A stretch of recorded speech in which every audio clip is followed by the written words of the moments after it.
Ọhaneze na-ege ntị, ka anyị matụgoduru ọnwa one nwere n'afọ n'ala Igbo. Ọnwa one dị n'afọ n'ala Igbo.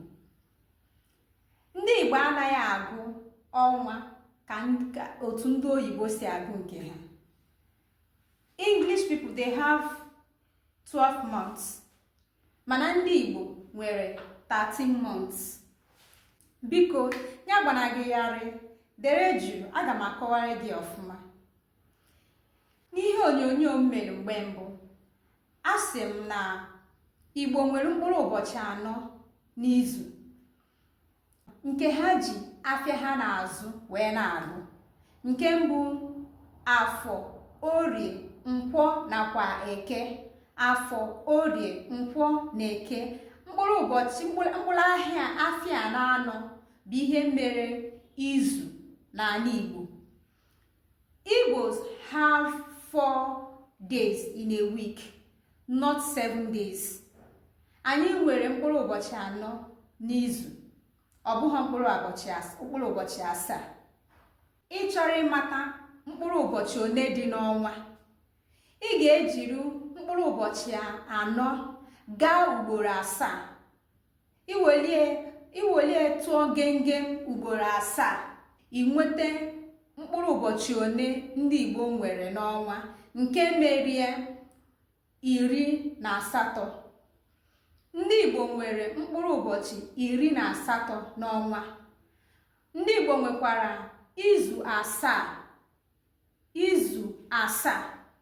Iwere mkpụrụ ụbọchị 4 ahụ tụọ genge ugboro 7, ị nweta mkpụrụ ụbọchị ole Igbo nwere n'ọnwa, nke pụtara 80. Ugbu a ka anyị nwee ike ịgụ ọnwa ndị Igbo otu ha si agụ ọnwa ha. Ndị Igbo anaghị agụ ọnwa ha otu ndị Bekee ji agụ ọnwa ha. Igbo nwere otu ha si agụ ọnwa ha. Nke mbụ bụ ọnwa mbụ ndị Igbo bụ a na-akpọ ya ọnwa mbụ, first month, a na-akpọ ya ọnwa mbụ. Ọnwa abụọ bụkwa ọnwa abụọ, a na-akpọ ya ọnwa Ebo maọbụ ọnwa abụọ, otu ndị ji asụ. Ọnwa atọ bụrụ ihe ha kpọrọ Ife Eke. Ọnwa atọ ha bụ Ife Eke ka ha na-akpụ ya. Ọnwa anọ ha bụkwara ọnwa anọ. Ọnwa anọ ka ha na-akpọkwa ọnwa anọ ha. Ọnwa ise bụrụ ọnwa Agwụ. Igbo si na ọnwa ise ha bụ ọnwa Agwụ. Ọnwa isii bụrụ ọnwa Ihejiọkụ. Ọnwa Ihejiọkụ bụ ọnwa isii. Ọnwa isaa bụrụ ọnwa Alọmchi ka ha kpọrọ ọnwa isaa. Ọnwa ịsatọ bụrụ ọnwa Ịlọ Mmụọ. Ọnwa asatọ bụ ọnwa Ịlọ Mmụọ. Ọnwa itenaanị ya bụrụ ọnwa Ana, a na-akpọ ọnwa Ana. Ọnwa iri bụrụ ọnwa Okike. Ọnwa Okike. Ọnwa 11 bụrụ ọnwa Ajaana. Ọnwa 12 bụrụ ọnwa Ede Ajaana. Ọnwa 13 bụrụ ọnwa Ụzọ Alụsị. Ọnwa Ụzọ Alụsị. Ngwa ka anyị kọwazie anya otu eji agụ ya n'Igbo na otu eji agụ ya n'oyibo. Dịka m kwuru na mbụ, asị m na ọnwa mbụ na-ebido, ọnwa ndị Igbo na-ebido na Febrụwarị, ọ naghị ebido na Jenụwarị. Ọnwa ndị Igbo ọnwa mbụ ha na-ebido na Febrụwarị. Ọ ya bido na Febrụwarị, a na-ebido na Febrụwarị gụbịa ruo Maachị. Ọnwa abụọ ha ebido na Maachị kwụsa na Eprel. Ọnwa atọ nke bụ Ife Eke ebido na Eprel kwụsa na Mee. Ọnwa anọ ebido na Mee kwụsa na Juun. Ọnwa ise nke bụ ọnwa Agwụ ebido na Juun kwụsa na Julaị.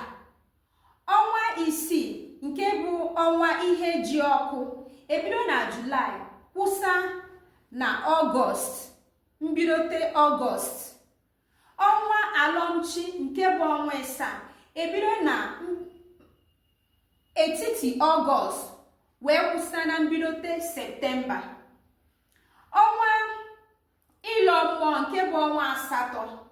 Ọ na-ebido na etiti Septemba wee kwụsa na njedebe na ngwụcha Septemba.